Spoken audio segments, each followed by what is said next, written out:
Guys, how's it going? Welcome to my video.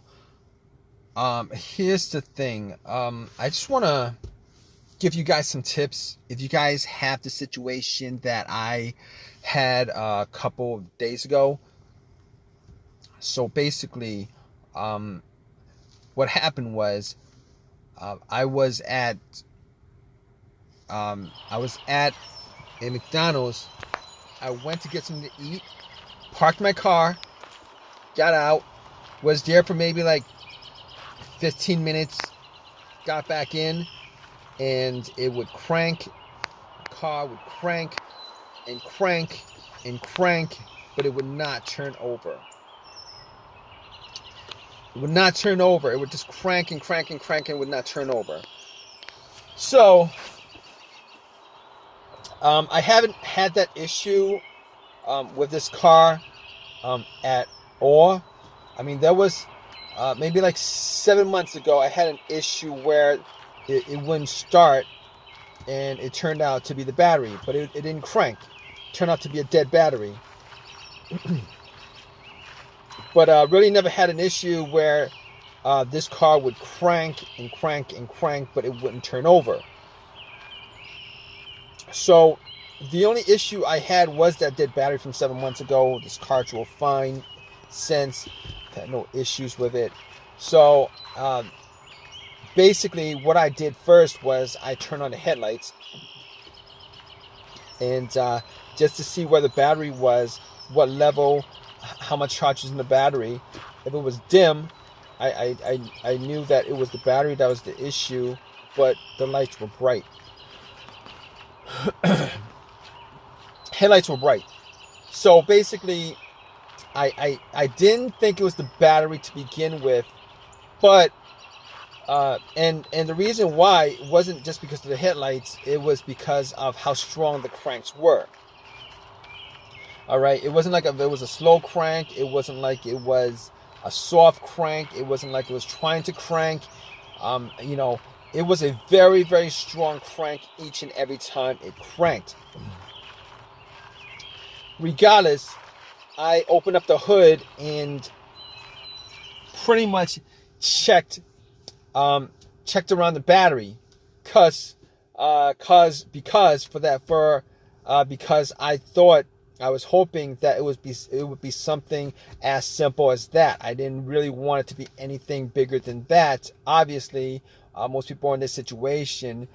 If they were in this situation, they'd wish for the easiest fix. So I was looking at the battery, I was looking at the terminals, and you know what? I don't think I actually cleaned up the terminals last time when I changed up the battery 7 months ago. I was looking at the terminals. They looked kind of corroded. There was some rust on it, kind of corroded. There was some white bluish stuff on there. So I pretty much had a couple of fries, and then I took out my Coke, which I drank half a cup of, and I poured the rest onto the terminals, and had it fizz up, oxidize, a lot of the corrosion.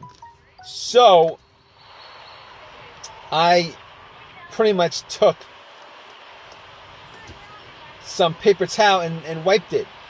But here's the thing, I was actually able to wiggle both the terminals off. They were tight, but not so tight that I couldn't move it. But I was able to move it, wiggle it, and once I took it off, pretty much wiped it and popped it back on. And I was hoping that was going to be the fix for it. But unfortunately, when I got back and tried to start it, it would crank and it wouldn't start. Now, I didn't give up thinking that it might have been the battery for whatever reason. But however, I did have a booster pack, and for whatever reason, I decided to put the booster pack on the terminals and then try to start it. Did the same thing. So at that point, I 100% knew that it probably wasn't a power issue, it probably wasn't a battery issue. So at that point, I ruled out the battery. I ruled out the terminals being corroded. Ruled that out. I actually did check the negative line. If you guys don't know what the negative line is the ground line, the ground wire. All right. Normally, the negative terminal wire that goes to the negative the battery actually connects to the frame of the car. I actually did check to make sure that it was connected. Sometimes, for whatever reason, the cables might be frayed and break off. They break off sometimes, but I made sure that it was connected to the frame. It was good. Sometimes sometimes a crank no start situation could be caused by that, but normally something like that would also cause a very, very slow, weak crank, which is not the situation I had.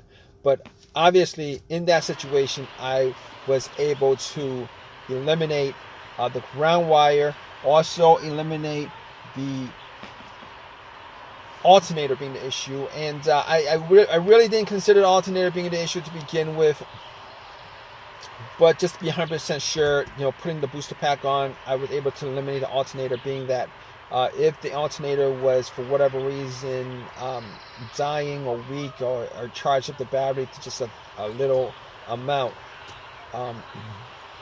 me putting a booster pack on, and it would have started the car if it was the alternator that was the issue. However, I didn't think, that's not one of the things that came up as far as me trying to figure out how to, a way to solve the issue with this car. Not cranking, but not starting. But okay, here's the thing about it. So I can eliminate all those things. Now, other things that could be causing it, mass airflow sensor, the crankshaft, the camshaft, position sensor, throttle position sensor. I pretty much was able to rule out all those things, seeing as how I actually remembered that there was no check engine light on my dash. I haven't had a check engine light for a long while.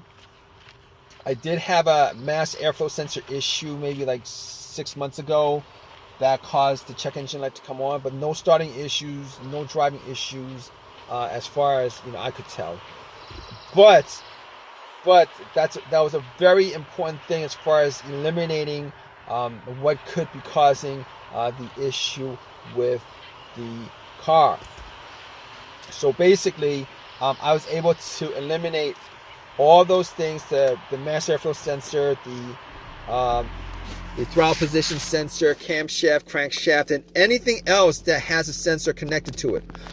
But I recalled that I had a similar situation with another car where there was maybe a computer issue. I think it was a computer issue where the computer was not able to connect to the car itself because of a blown fuse on the car's computer, blown ECU fuse or something like that.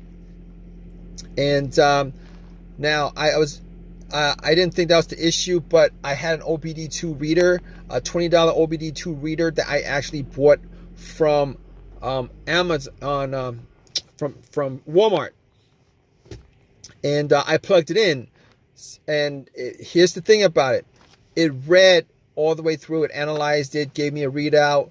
At that point, I knew that it wasn't the OBD2 that was. No, I knew that it wasn't the car's computer issue at that point. Reason being is that if it was an issue of a communication issue from the car's computer to the car, if that happened, the issue, what would have occurred was it would not have been able to analyze it. It would have stopped midway, but it went all the way through. There was no codes at all. I did not see a single code pop up at all. So I was glad that that was the case, because I could at that point eliminate every single thing that had a sensor connected to it. All right, so I could rule that out. So after that, I was thinking, well, here's the thing. It could be fuses, relays. It could be fuel pump. It could be key fob, ignition switch, um, any of those things. But the more simplest of those things to tackle was the fuses, um, the relays, and the fuel pump. So what I did was I went to the fuse box, checked out all the fuses, see if I could see any burnt fuse. I tried trying to detect whether there was a hint of any kind of burnt smell. Was not able to see anything out of the ordinary as far as any kind of burnt fuses, blown fuses, etc., etc. So at that point, I couldn't confirm 100% it wasn't the fuses, but I would say probably, probably a good guess that it was not one of the fuses that was causing this issue. But it could have been possibly been one of them. But anyway, moving on, I thought at that point before that I had considered that it could have been the fuel pump. I actually did the test on my own as far as trying to figure out whether the fuel pump was operating or not. Normally, it would be a best scenario if there was at least two people for this test. One would be outside, right next to, where you pump the gas. With the gas cap off, somebody would be listening to hear some kind of motor running or whizzing sound, and then the person in the car would try to put the car on the on position. The on position is the ignition position right before the crank. This would be the last position before it cranks up. The reason why you don't want to crank up is because the cranking noise, the crank will actually drown out the noise from the motor. All right, so you're trying to listen for like a slight whizzing motorized sound on. So I tried it. I was sitting in the car. I tried a couple of times to put it in the on position, and unfortunately, I wasn't able to detect whether there was any kind of sound, any kind of motorized whizzing sound. So at that point, I pretty much just gave up on that. So basically what I did next was checking out the fuses, but was not able to decipher whether it was a fuse issue. So what I did after that was try to figure out whether it was one of the relays. So what I did was I considered that it was maybe the relay to the fuel pump. It could have been a clogged fuel filter, but normally a clogged fuel filter, it would cause a crank no start sometimes, but for the most part, it would crank up and then it'll stall out. It wasn't the case here. So I didn't think it was the fuel filter, considering it would crank and crank and crank and crank. It seemed like there was something that was causing it not to turn over. So I got to the fuel pump relay. Once I got to the fuel pump relay, figured out where it was. I couldn't detect whether there was a malfunction with the relay. So what I did was I took out another relay. That was, the same, had the same markings as far as the numbers on there and stuff like that. And I kind of swapped it out. And then I got back in my car, and guess what, guys? Cranked, and then it turned over. It was working just fine. So at that point, I knew it was the fuel pump relay that was the issue, and obviously, since it was the issue, I was able to drive the car to an AutoZone and got a replacement relay. Pretty much swapped it out. Swapped it out, and then replaced it, the one that I took it out from, the accessory that I took it out from. So I haven't had an issue since with any kind of cranking situation. Haven't had a single issue since. But to be honest, I didn't actually drive that much, but haven't had an issue since with the issue, with the crank no start issue. So it's been resolved.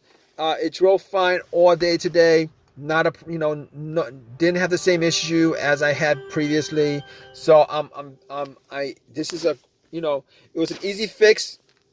I'm glad it was an easy fix. If you guys are in this situation, you guys looking for to troubleshoot your crank but no start situation, if you guys go down the list of what I went through as far as eliminating each and every one of those things, 90% of your situation could probably be,